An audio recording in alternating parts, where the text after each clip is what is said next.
धर्मराज युधिष्ठिर बोले कि हे भगवान, वैशाख मास के कृष्ण पक्ष की एकादशी का क्या नाम है, उसकी विधि क्या है तथा उसके करने से क्या फल प्राप्त होता है?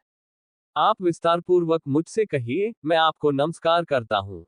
श्री कृष्ण कहने लगे कि हे राजेश्वर, इस एकादशी का नाम वौथिनी है।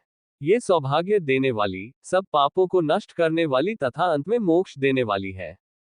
इस व्रत को यदि कोई अभागिनी स्त्री करे तो उसको सौभाग्य मिलता है।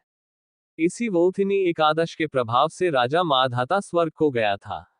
वौथिनी एकादशी का फल 10,000 वर्ष तक तप करने के बराबर होता है। कुरुक्षेत्र में सूर्यग्रहण के समय एक मन स्वर्णदान करने से जो फल प्राप्त होता है, वही फल वौथिनी एकादशी के व्रत करने से मिलता है। वौथिनी एकादशी के व्रत को करने से मनुष्य इस लोक में सुख भोग कर परलोक में स्वर्ग को प्राप्त होता है। शास्त्रों में कहा गया है कि हाथी का दान घोड़े के दान से श्रेष्ठ है। हाथी के दान से भूमि दान, भूमि के दान से तिलों का दान, तिलों के दान से स्वर्ण का दान तथा स्वर्ण के दान से अन्न का दान श्रेष्ठ है। अन्नदान के बराबर कोई दान नहीं है। अन्नदान से देवता, पितर और मनुष्य तीनों तृप्त हो जाते हैं। शास्त्रों में इसको कन्यादान के बराबर माना है।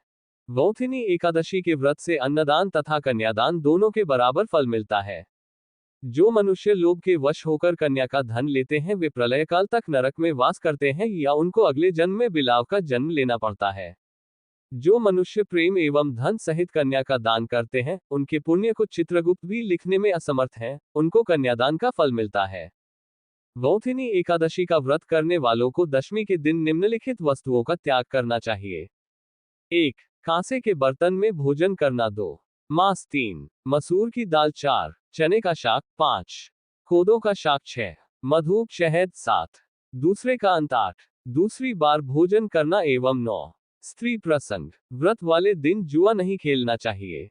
उस दिन पान खाना, दातुन करना, दूसरे की निंदा करना तथा चुगली करना एवं पापी मनुष्यों के साथ बातचीत सब त्याग देना चाहिए। उस दिन क्रोध, मिथ्या भाषण का त्याग करना चाहिए। इस व्रत में नमक, तेल अथवा अन्न वर्जित है।